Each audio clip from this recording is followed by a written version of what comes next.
Amis du jour, bonjour. Amis du soir, bonsoir. Je suis très heureux de vous revoir, car aujourd'hui vous allez profiter d'un récit qui raconte votre terroir.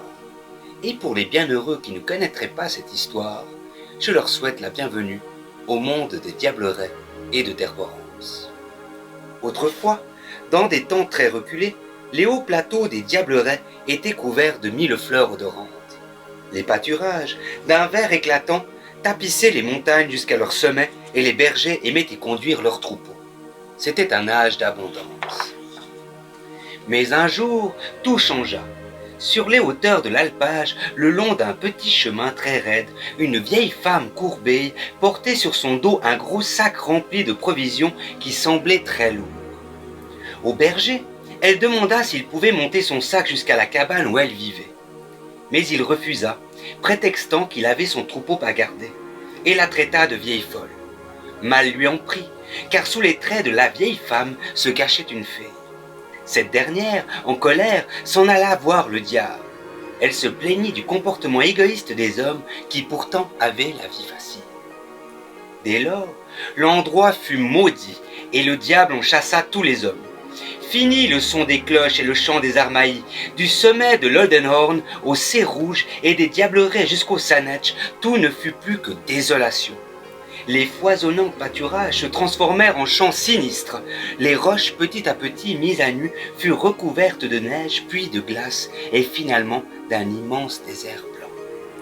Les sommets devinrent le royaume du diable, de tous les démons, des âmes damnées et des esprits malins.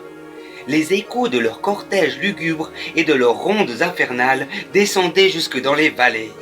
Parfois, la nuit, on voyait ces créatures de l'enfer arpenter les montagnes. Ils parcouraient les roches et descendaient même le long des hauts couloirs sur les pierriers et vers les alpages. On les entendait pousser d'affreux gémissements.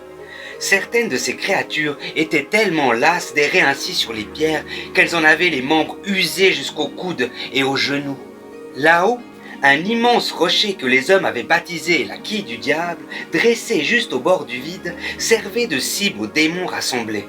Ils se livraient à des jeux de force et d'adresse en essayant de la faire basculer dans le vide à coups de roche.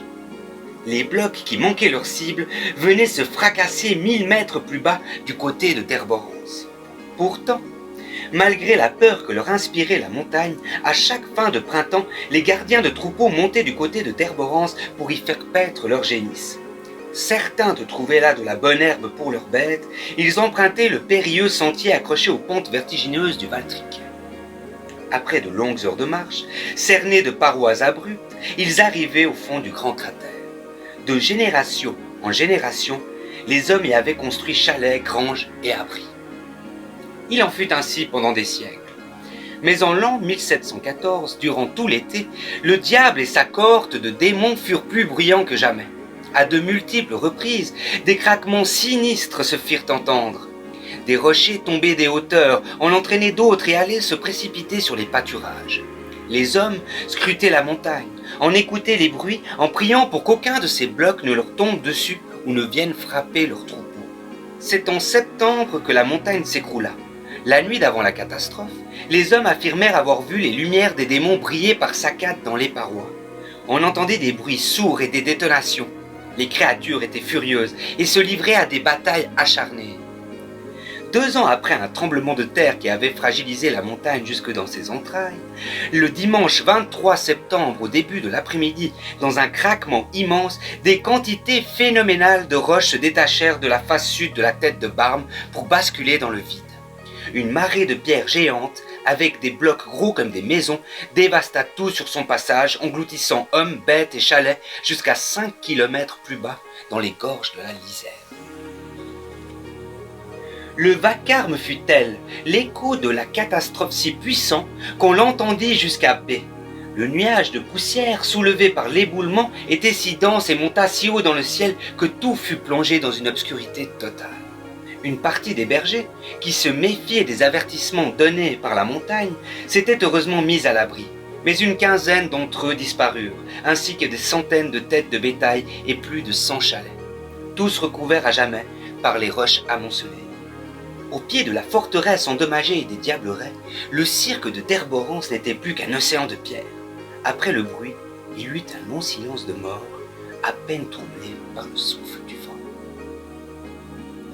7 semaines et un jour plus tard, un des bergers, nommé Séverin Antonin, qui avait miraculeusement survécu dans un abri de pierre, réapparut dans son village d'Erde la veille de Noël. Tout le monde le croyait mort. Lors d'une célébration, on avait prié pour la paix de son âme. Sa femme avait été déclarée veuve et ses enfants orphelins de père. Les habitants, et jusqu'à sa propre épouse, ne le reconnurent pas. Son visage décharné et ses habits en lambeaux lui donnaient l'air d'un spectre. Ses longs cheveux et sa barbe étaient devenus blancs comme ceux d'un vieillard. Malgré la disparition d'un pâturage entier, dès l'année suivante, des montagnards remontèrent à Derborance avec leurs bêtes. Mais la méfiance des hommes était devenue grande et leur crainte de cette montagne plus forte que jamais. 35 ans plus tard, la montagne se fâcha à nouveau. Alors tout le monde déserta Derborance. Ainsi, il n'y eut plus personne lors du second grand éboulement de 1740.